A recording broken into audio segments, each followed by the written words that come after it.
జిల్లా కేంద్రం కృష్ణానగర్లోని ఉమాశంకర్ గార్డెన్స్ లో ప్రముఖ పౌరాణిక వేద పండితులు మంచిర్యాల వాస్తువులు బ్రహ్మశ్రీ బుర్రా భాస్కర్ శర్మచే విష్ణు పురాణం మంగళవారం 2వ రోజుకు చేరుకుంది. విష్ణు పురాణ ప్రవచన సప్తాహంలోని వివిధ ఘట్టాలను భాస్కర్ శర్మ వివరించారు. శ్రోతలు మంత్రముగ్ధులై తన్మయత్వంతో వినడం కనిపించింది. ఉదయం సామూహిక శ్రీ విష్ణు సహస్రనామ పారాయణం, గణపతి పూజ నిర్వహించారు. కార్యక్రమంలో నిర్వాహకులు ఊటూరి అశోక్ కుమార్, రమాదేవి, ఊటూరి ఓంకార్, నవత దంపతులు, సామాజిక కార్యకర్త తౌట్ రామచంద్రం, భక్తులు అధిక సంఖ్యలో పాల్గొన్నారు. ఈ సందర్భంగా విచ్చేసిన భక్తులకు అల్పాహారం ఏర్పాటు చేశారు.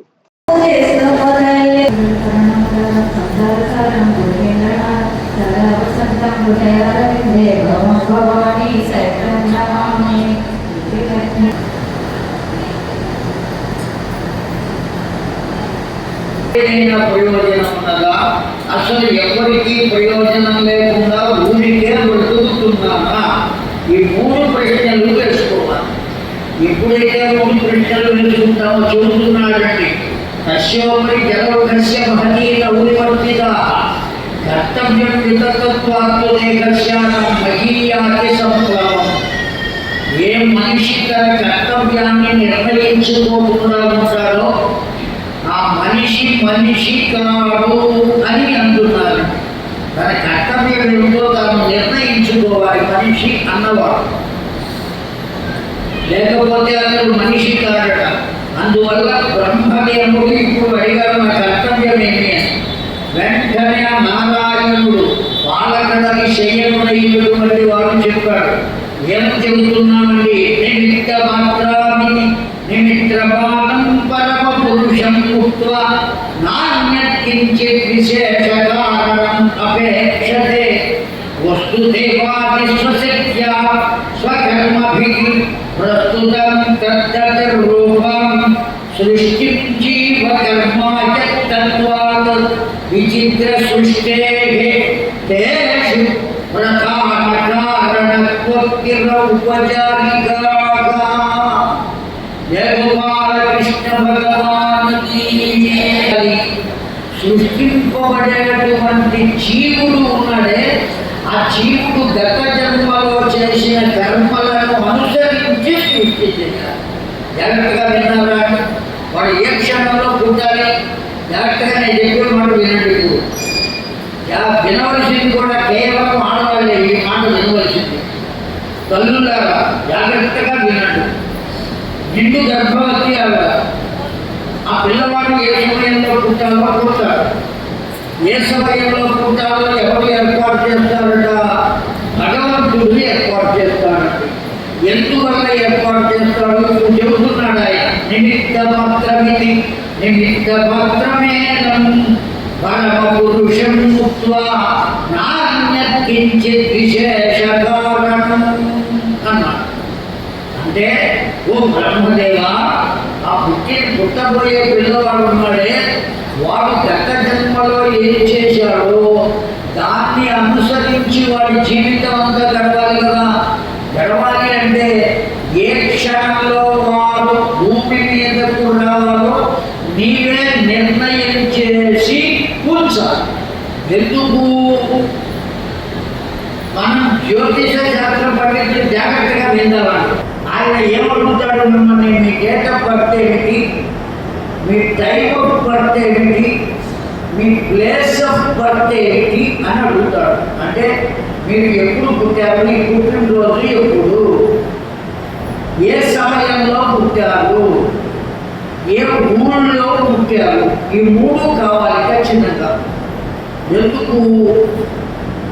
ఏ ఊళ్ళో పుట్టారో తెలిస్తే కానీ కరెక్ట్గా లెక్క వేయలేదు.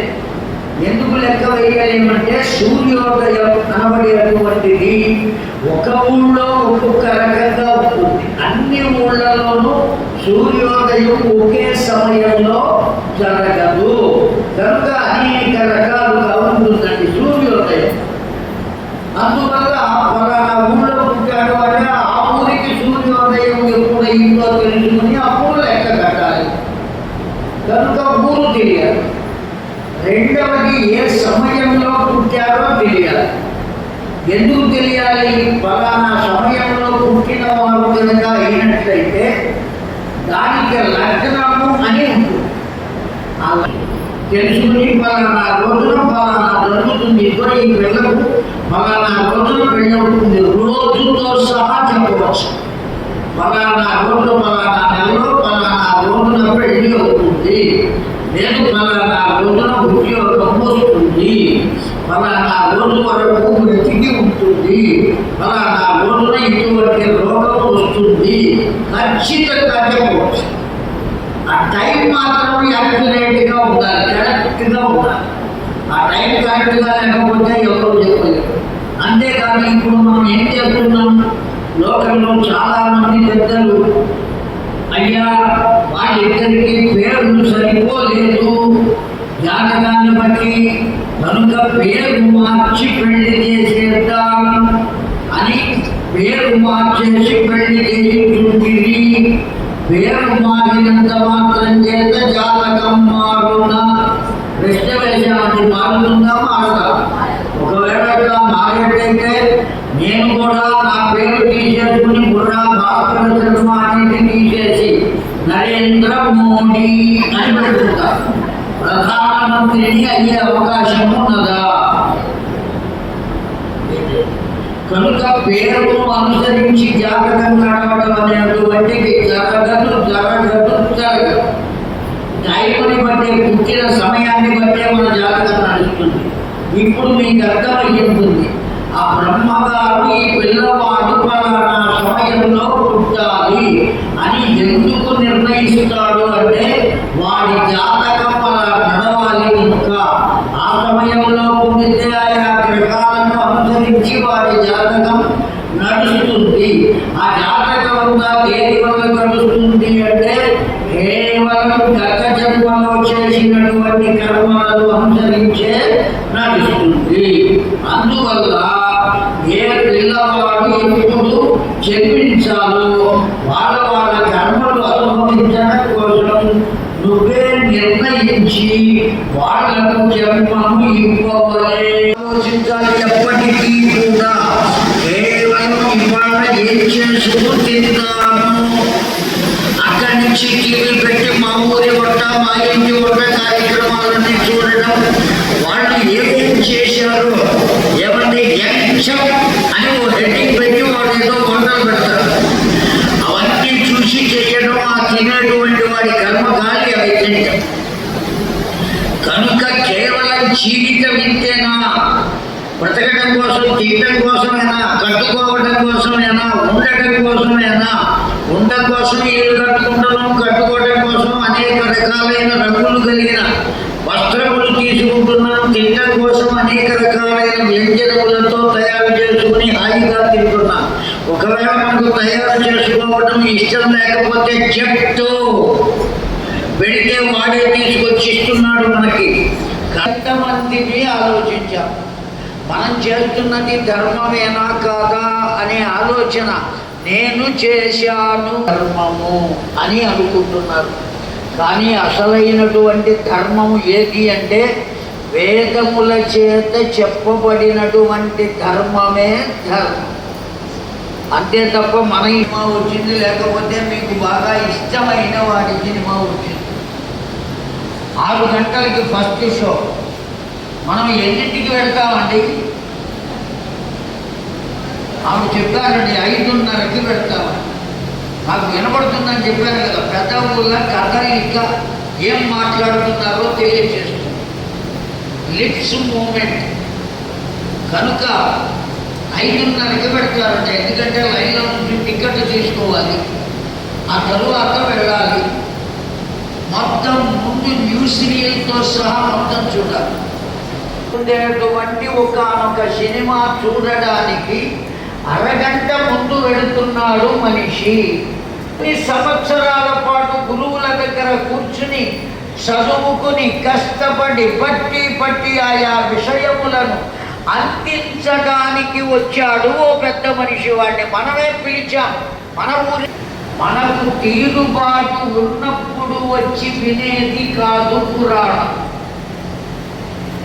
నేను చెప్పినా కాదు, ఇంకొకరు చెప్పినా మీ ఊళ్ళోనే ఉన్న విశ్వయ్య గారు చెప్పినా, ఇంకో అయ్యగారు చెప్పినా, వేణు ఇది ధర్మం. అర్థమైందా అండి?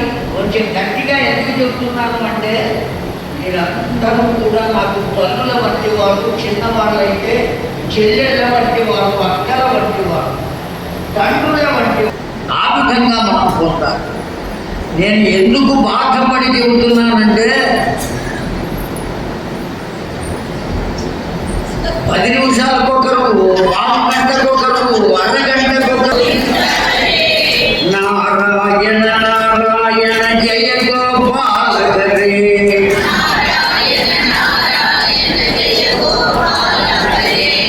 నారాయణ నారాయణ జయ గోవింద హరే,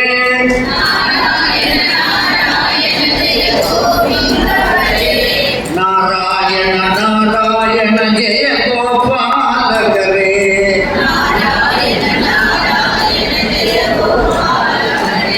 జయ గోవింద హరే.